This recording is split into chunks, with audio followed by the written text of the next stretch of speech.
अस्सलामुअलैकुम, कैसे हैं आप सब। होप्स हो कि आप सब ठीक होंगे, एंजॉय कर रहे होंगे इतनी ज़्यादा इन्फॉर्मेशन को। तो अपना नया टॉपिक बेसिकली हम स्टार्ट करने लगे हैं।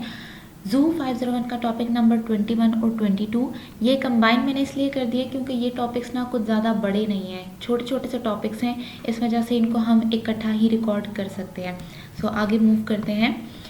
टॉपिक का नाम है हमारे पास genes and development. Genes and development हमारे पास क्या होता है कि बेसिकली जीन का डेवलपमेंट से क्या लेना देना है, यानी कि आपके पास जीन्स और डेवलपमेंट में कोई कनेक्शन मौजूद है या नहीं, ये चीज़ हम आज के टॉपिक में देखेंगे। और हमारे पास ये कुछ पॉइंट्स हैं जो हमें ये बताएंगे कि बेसिकली जीन्स और डेवलपमेंट आपस में इंटरकनेक्टेड चीज़ें हैं दोनों। ये दोनों आपस में बेसिकली इन दोनों का बड़ा मज़े का रिलेशनशिप है। वो कैसे, नंबर 1 से स्टार्ट करते हैं। Development connects genotype and phenotype. Development जो है ना वो जीनोटाइप और फिनोटाइप दोनों को कनेक्ट करती है। कैसे? जीनोटाइप यानी कि आपका जेनेटिक क्या है, आपका जेनेटिक मेकअप क्या है, और फिर फिनोटाइप वो एक्सप्रेस कैसे हुआ है। यानी कि फॉर एग्जांपल जैसे हेयर कलर होता है या स्किन कलर होता है, तो उस स्किन कलर या हेयर कलर की जीनोटाइप क्या थी, यानी कि उसका जेनेटिक मेकअप क्या था, और फिर वो फिनोटाइप यानी कि वो जाहिर कैसे हुआ है। वो ब्लैक है, वो ग्रीन कह रही हूँ, ग्रे है, वो आपके पास ब्लॉन्ड है, वो किसी भी किस्म का कलर जो है ना वो जाहिर हो सकता है, तो उसकी फिनोटाइप क्या है। उसके बाद है nuclear genes are not lost or mutated during development. Development के दौरान जो आपके पास जीन्स होती हैं ना तो वो लॉस्ट होती हैं और ना ही वो म्यूटेटेड होती हैं। म्यूटेटेड मतलब डेवलपमेंट के दौरान जीन्स के अंदर कोई चेंज नहीं आता। ये जो म्यूटेशंस होती है ना, ये किसी और लेवल पे तो हो सकती हैं, लेकिन डेवलपमेंट के दौरान एज सच इसमें कोई म्यूटेशंस नहीं देखी जाती। The genome of every cell is equivalent. हर सेल में पूरे का पूरा जो क्रोमोसोम का सेट है, जो हमारा जीनोम है, वो बिल्कुल इक्वल रहता है, बराबर रहता है। The exceptions to the rule of genomic equivalence are the lymphocytes.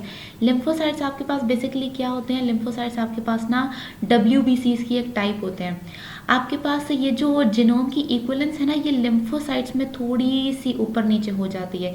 यानी कि लिम्फोसाइट्स आपके पास ऐसे ब्लड सेल्स होते हैं, ऐसे वाइट ब्लड सेल्स होते हैं जो आपके पास जिनका जीन या जेनेटिक मेकअप इक्वल नहीं होता। During differentiation these cells rearrange their DNA।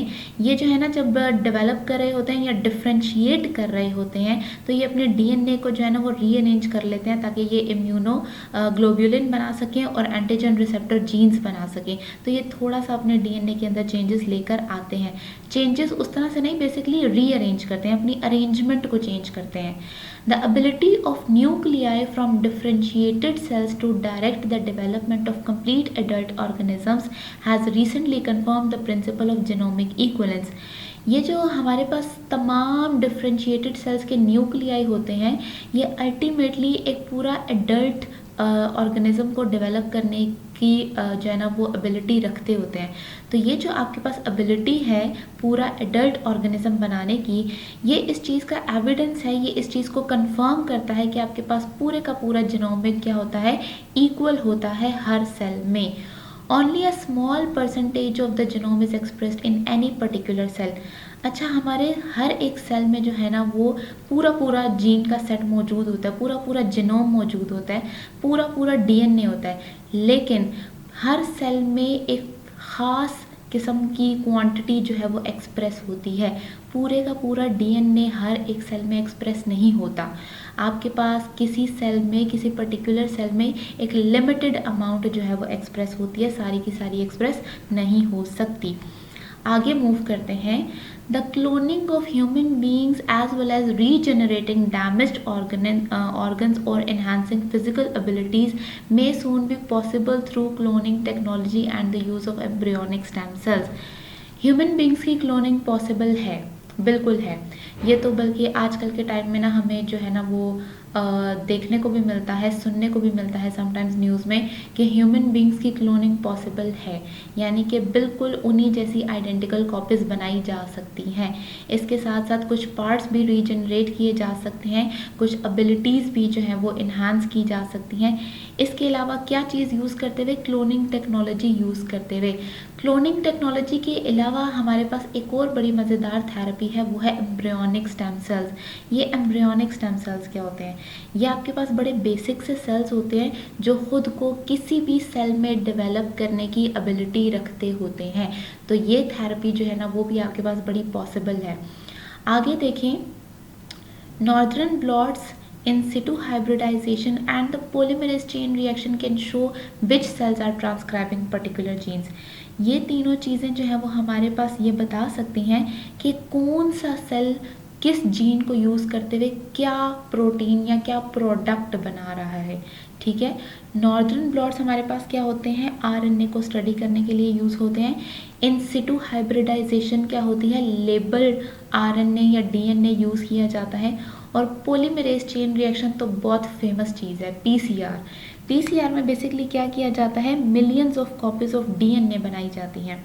आगे क्या है हमारे पास, the functions of a gene often can be ascertained by antisense messenger RNA, transgenic expression या फिर जीन नॉकआउट्स।